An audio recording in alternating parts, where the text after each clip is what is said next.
예수님 당시에 이스라엘은 이제 크게 세 지역으로 나눌 수 있었습니다. 세 지역으로 구분되어 있었는데 남쪽 지방이 이제 유대 땅의 그 예루살렘이고 중부 지방이 사마리아고 북쪽이 이제 갈릴리 지역이었습니다.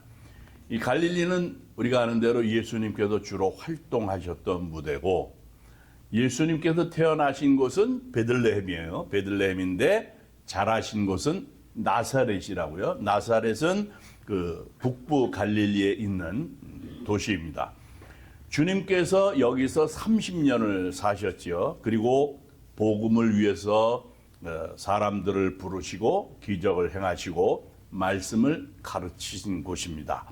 그리고 오병이어의 기적을 베푸신 곳도 바로 갈릴리 호수 북쪽 연안이었고 산상설교도 갈릴리 언덕에서 하셨다고요. 베드로가 풍랑 속에 빠져들어가는 거, 그것도 그 갈릴리 호수에서 있었던 일이죠. 그러니까 이 갈릴리는 예수님과 제자들 사이에 있어서 아주 그 사랑이 넘치는 그러한 곳, 사랑의 흔적이 고스란히 남겨져 있는 그러한 곳이죠. 예수님께서 제자들을 부르시고 하시는 말씀이 내가 너희를 이제 사람 낚는 어부 되게 하겠다. 이렇게 말씀하시면서 또 제자들을 부르신 곳, 그곳이죠. 자, 예수님께서 이곳 갈릴리로 다시 가셨어요. 골고다에서 갈릴리로 발걸음을 옮기신 거예요. 그런데 이번에 가신 것은 좀 상황이 다릅니다. 왜 그런가 하면 골고다에서 죽으신 그 다음의 일이기 때문에 그래요. 십자가에 달려 죽으신 그 다음의 일이거든요. 결국 이 말이 뭔가 하면 우리 주님 예수님이 다시 살아나셨다는 거잖아요. 바로 오늘 부활하셨습니다. 주님의 부활은 모든 사람에게, 모두에게 진정한 기쁨이고 은혜입니다. 주님께서 부활하셔서 제자들보다 먼저 갈릴리로 가셨어요. 그리고 그들을 만나셨고 축복해 주셨습니다. 자, 그러면 부활의 주님께서 제자와 우리들에게 주시는 구체적인 축복이 무엇인가 하는 것을 살펴보고자 합니다. 첫 번째는 평강입니다. 평강. 부활하신 주님께서 처음 제자들에게 나타나셔서 하신 말씀이 오늘 본문 19절 말씀인데 이르시되 너희에게 평강이 있을지어다 이렇게 말씀을 하셨어요. 자, 우리에게 절실하게 요구되는 것이 뭔가 하면 평안입니다. 평안이 절대적으로 필요하죠. 인생을 살면서 평안하게 산다. 정말 중요한 거잖아요.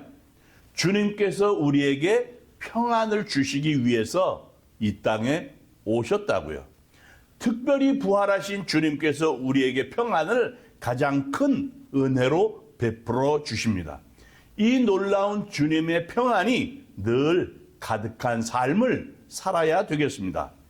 자, 이렇게 우리가 주님과 더불어 평안을 누리면서 살아야 되는데 이 평안을 빼앗아가는 것이 있습니다. 평안을 누리며 살아야 되는데 평안을 빼앗아가는 것이 있는데 그것이 뭔가 하면 이 제자들의 경우를 보면서 두 가지를 생각할 수 있어요. 먼저 뭔가 하면 두려움이라는 거예요.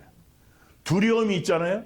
그러면 그 두려움이 우리의 평안을 빼앗아갑니다.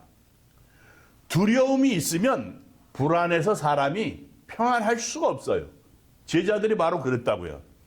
19절에 보면 우리 주님 예수님이 부활하셨다라고 하는 소식을 접했는데도 불구하고 이들이 유대인들을 두려워했다고 그랬어요. 유대인들을 두려워했다.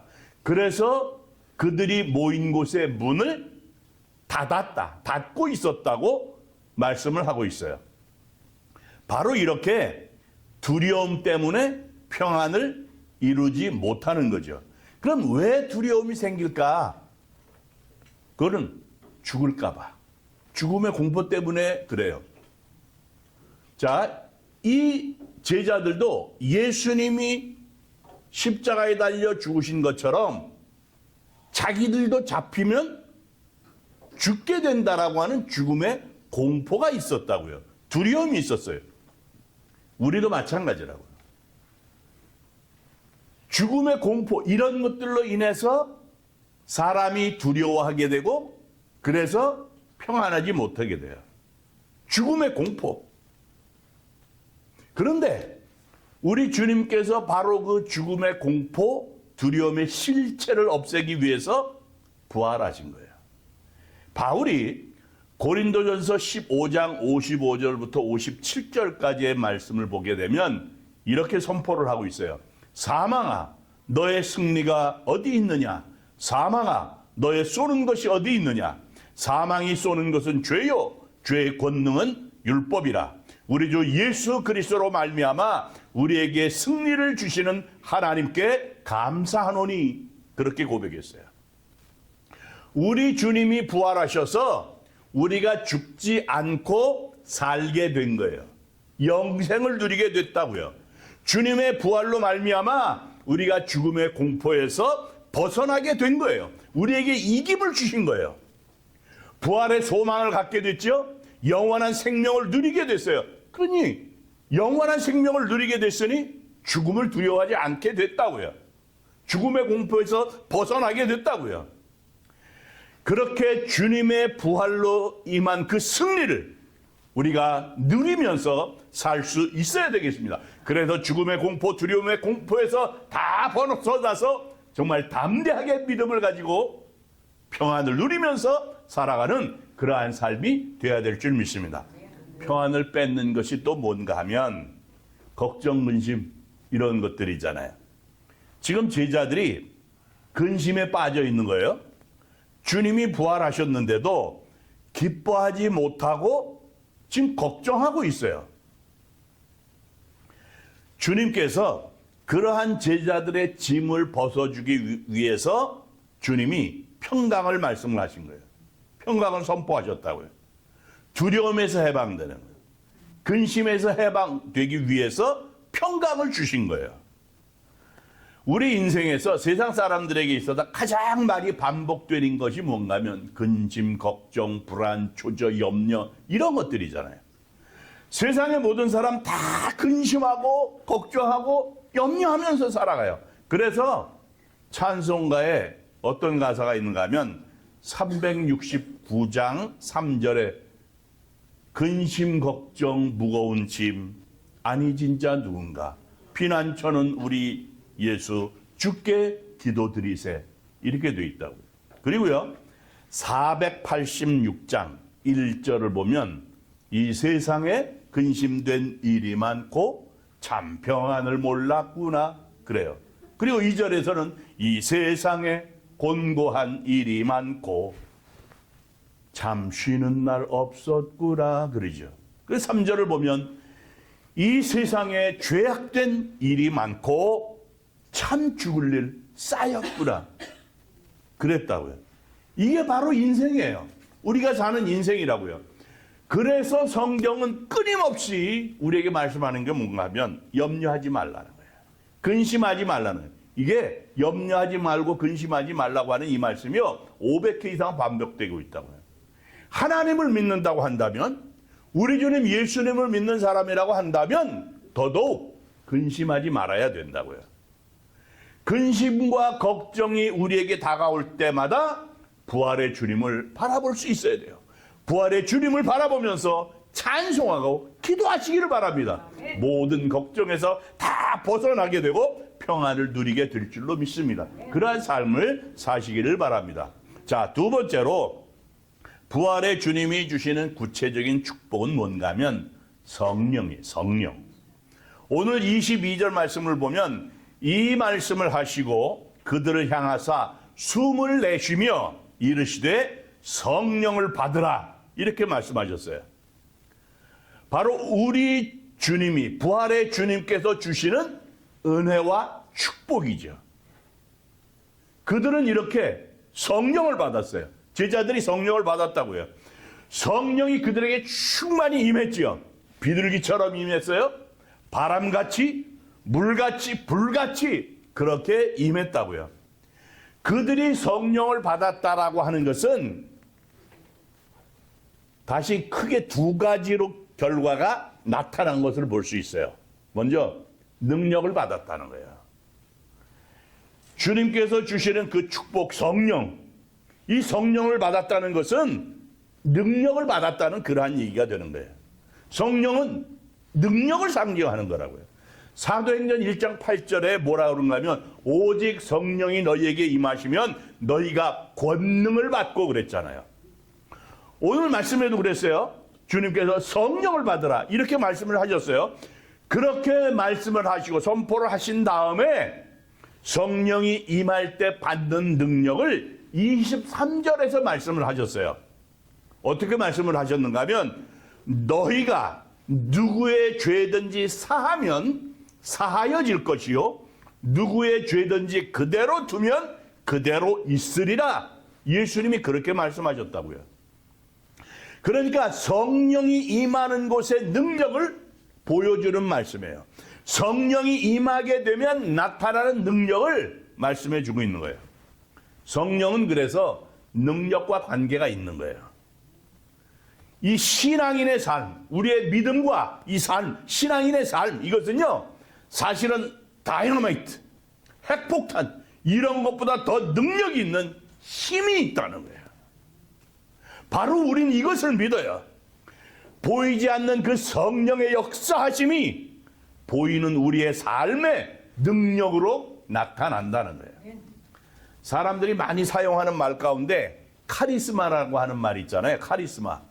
뭐 어떤 터프한 사람을 보면서 카리스마가 있다고 그러고 또 유능한 뭐 연예인 이런 사람들을 보면서 카리스마가 있다는 둥 탁월한 지도자에게 카리스마가 있다 이런 표현을 해요. 그런데요. 이 사실 카리스마는 헬라어예요. 헬라어로 하나님의 선물, 은혜 이런 뜻이에요. 하나님의 선물, 하나님의 은혜. 그런데 이게 사회학자 베버에 의해 가지고 이게 사회학적인 개념이 돼 가지고 세상에서 통용되고 있는 말, 이게 카리스마예요. 사실 이것은 헬라어로 하나님의 선물, 은혜라는 얘기예요. 성령의 역사로 우리에게 주어지는 하나님의 능력, 은혜, 축복, 선물 그거라고요. 그래서 우리가 주님을 믿으면 성령이 임하게 되지요. 성령이 임하면 권능을 받잖아요. 하나님의 능력이 나타나잖아요. 그래서 예수 믿는 우리는 성령의 충만함을 받고 그 성령의 역사하심으로 인하여 우리에게는 카리스마가 생긴 거예요. 하나님의 은혜, 놀라우신 하나님의 은혜와 축복, 그 선물이 우리에게 주어진 거라고요. 그러니까 우리 안에서 역사하시는 그 성령의 능력으로 우리는 탁월한 삶을 살 수 있는 잠재력, 능력이 우리에게 있다라고 하는 거야. 그래서 우리는 세상 사람들하고 다른 탁월함이 있는, 능력이 있는 그러한 사람이라고 하는 것을 믿으시기를 바랍니다. 그 다음에 성령 하면 따라오는